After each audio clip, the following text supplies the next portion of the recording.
Hello, West Ham Network. It's Holly, and I'm here with your Hammers headlines for today, Wednesday, the 18th of June, run in association with KUMB.com. Now, today we have got a goalkeeper rumour and a very specific price that's now been set for them, a Strasbourg youngster that we've got our sights set upon, and a bit of good news that puts a scary rumour to rest. If you can, take a moment to hit that thumbs up button, leave a comment to support the channel, and let's jump straight into your headlines.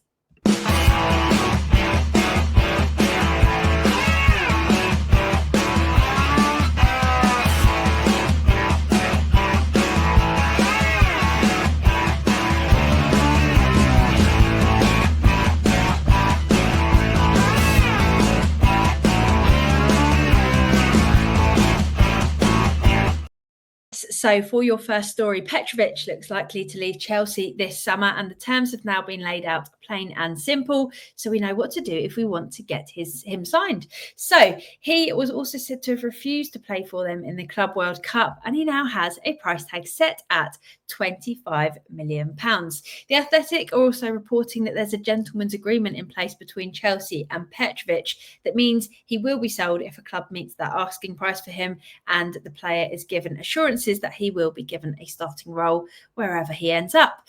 Now, this means if we want him, we need to make him our first choice keeper. So that means putting him ahead of Areola as well as Fodringham. But the question I have for you today is, would you pay £25 million for Petrovic as well as starting him? Or do you feel like this is too much of an expensive risk? To me, it sounds pretty expensive for a goalkeeper when we've obviously got a lot of other vital positions to fill that might make slightly more of a difference in terms of our goal scoring, which was a big challenge last season. But we don't have an abundance of money, so we're going to have to work out where we spend this. We're going to have to wait and see what happens. But like I said, the question for you is, would you go ahead and make this business happen, or is it asking a bit too much? For your second story, it's been reported by Claret and Hugh that Strasbourg's Habib Diarra is on our list of targets. He's an attacking mid. He's got the ability to play pretty much anywhere in midfield, and he's been doing very well in Ligue 1. In fact, in 30 Ligue 1 games, he has scored 4 goals and got 5 assists, playing a full 90 for the majority of the games this season, aside from a small absence with an ankle injury and a little bit of reduced game time following that while he got back up to full fitness. The reports suggest that we've been keeping a close eye on the Senegal international since Carl Macaulay joined in January, and the reason he would be so aware of the player's ability is that Chelsea is a sister club of Strasbourg. Therefore, he'll know what he's talking about. Of course, we're not the only club. Leeds was said to have put in a bid last week, but it was said by Ben Jacobs that the negotiations had stalled with the player and that the problems needed resolving before anything could progress. And today, Team Football are now saying that the deal with Leeds has been sealed. So it's basically a done deal despite not having the official paperwork done. Moyes is also said to be looking at bringing Diarra to Everton. So we'll have a battle on our hands to gain his interest if it's not already too late. He's got good physical and technical ability, but do you think we're missing out if we don't sign Habib Diarra? Let us know down below in that comment section. And now for your final story, ex-West Ham United employee has come out and shed some light on the Vlasic payment saga that's been unravelling, shall we say. So the initial concern was that we could be in trouble for not paying what was owed to CSKA Moscow, which could have led to a potential transfer ban if unpaid for West Ham. Now, X has said that the payment that is still owed is 7.2 million, and this is still owed, but this will not land us in trouble because the UK government have stopped payments to Russia, making it impossible for us to actually pay this back. So it isn't our fault.